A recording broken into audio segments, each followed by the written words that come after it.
দেখুন, আমরা দুজনেই রাজ্যসভার সদস্য, একই দলের সদস্য, পাশাপাশি বসি। তো স্বাভাবিকভাবেই উনি আজকে আমাকে আমন্ত্রণ করেছিলেন নৈশভোজ করবার জন্য। তো ওনার বাড়িতে এলাম। তা দুজন ব্যক্তি যখন বসে তো সামাজিক বিষয় নিয়ে, রাজনীতির বিষয় নিয়ে কথা হবে, লুডো খেলা নিয়ে হবে না, ক্রিকেট ম্যাচ নিয়ে হবে না, এটাই স্বাভাবিক। মাঝে মাঝে অনন্ত মহারাজ ক্ষোভ প্রকাশ করেন রাজ্য বিজেপির উপর। তার একটা না, আমি এই নিয়ে আজকে কোনো মন্তব্য করতে চাই না।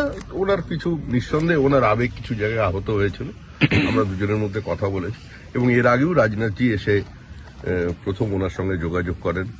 এস আলওয়ালিয়া এসেছিলেন, আমাদের প্রধানমন্ত্রীজির সঙ্গে ওনার কথা হয়েছে, অমিত শাহের সঙ্গে কথা হয়েছে, কৈলাস বিজয়বর্গীয়ের সঙ্গে কথা হয়েছে। আগামী দিনে আরো যারা বিজেপির নেতৃবৃন্দ এখানে এসেছেন, ভূপেন্দ্র যাদব ওনার সঙ্গে এসে দেখা করবেন। নির্দিষ্ট কুচবিহারের মানুষের একটা আবেগ আছে, তাদের কিছু সমস্যা আছে এবং একটা নির্দিষ্ট গৌরবোজ্জ্বল ইতিহাস আছে। সে আপনি যদি বীর চেলারা থেকে শুরু করে বা তার পরবর্তী সময় পর্যন্ত দেখেন, ইতিহাসের পাতা থেকে কিছু নামকে মুছে দেওয়া হয়েছে। এই যে ডিস্টর্টেড ইন্ডিয়ান হিস্ট্রি, যে কথা আমরা বারবার বলছি, সে বিষয়ে আমাদের একটা ভবিষ্যৎ পরিকল্পনা আছে এই নিয়ে। আর এই পরিকল্পনাটা নিঃসন্দেহে কোনো কারোর আবেগকে স্পর্শ করা বা কোনো ব্যক্তি বিশেষের দাবি কি মহারাজের দাবি, বিষয়টা এরকম নয়। এটা সার্বিকভাবে যারা আমাদের দেশের গৌরব, যারা এই বিস্তীর্ণ অঞ্চলে একটা নির্দিষ্ট ইতিহাস তৈরি করে দিয়েছিলেন বিপক্ষ অবস্থানে দাঁড়িয়ে, সেটা কিন্তু আমরা মুছে দিয়েছি ইতিহাস থেকে। তো সেই নিয়ে আমাদের আলাপ আলোচনা হয়েছে, তবে পুরো কথা তো আপনাদের বলা সম্ভব নয়। গত লোকসভা নির্বাচনে না, আমি আর এই নিয়ে আজকের এই নিয়ে কোনো আলোচনা বিষয় নেই। একদম সুন্দর পর্যন্ত দাদা ভাইয়ের আলোচনা হয়েছে।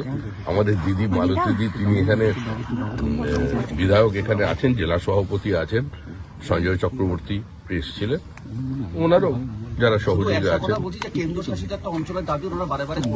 আমি বলছি এই বিষয় নিয়ে আমার আলোচনা করার এখতিয়ার নেই। যাদের আলোচনা করার আছে তারা ওনার সঙ্গে। এখন থেকে কি জেলার কর্মসূচিতে দেখা যাবে ওনাকে? কাকে? জেলার কোনো কর্মসূচিতে দেখা যাবে ওনাকে? ওনাকে তো আপনি সবসময় দেখতে পাচ্ছেন। উনি রাজ্যসভার সাংসদের পাশাপাশি গ্রেটার কোচবিহার পিপলস অ্যাসোসিয়েশন, উনি ওনাকে ওনার অবস্থান না, উনি আমার কাছে কোনো সমর্থন। আমরা কি চাইবো, উনি কি চাইবেন, বিষয়টা এরকম নয়। আজকের আমি এই বাড়িতে প্রথম এসেছি, এটা শুধু সৌজন্য সাক্ষাৎকার নয়, নিঃসন্দেহে তার মধ্যে রাজনীতি আছে, এটা অস্বীকার করবার কোথাও কোনো জায়গা নেই। আর কেন ম্যানেজ বা করবো?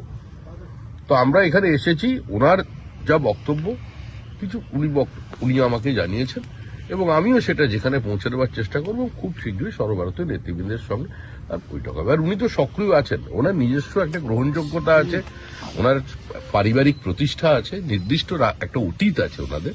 তো স্বাভাবিকভাবেই এই কুচবিহার এবং পার্শ্ববর্তী অঞ্চল, শুধু কুচবিহার কেন, মালদা, দিনাজপুর, সর্বক্ষেত্রেই আসামের একটা অঞ্চলে সব জায়গায় তার গ্রহণযোগ্যতা আছে। তো তিনি তো সবসময় ঘুরছেন। একটু হিন্দিতে দাদা, একটু হিন্দিতে आप मुलाकात किए अनंत महाराज? नहीं, हिंदी नहीं है।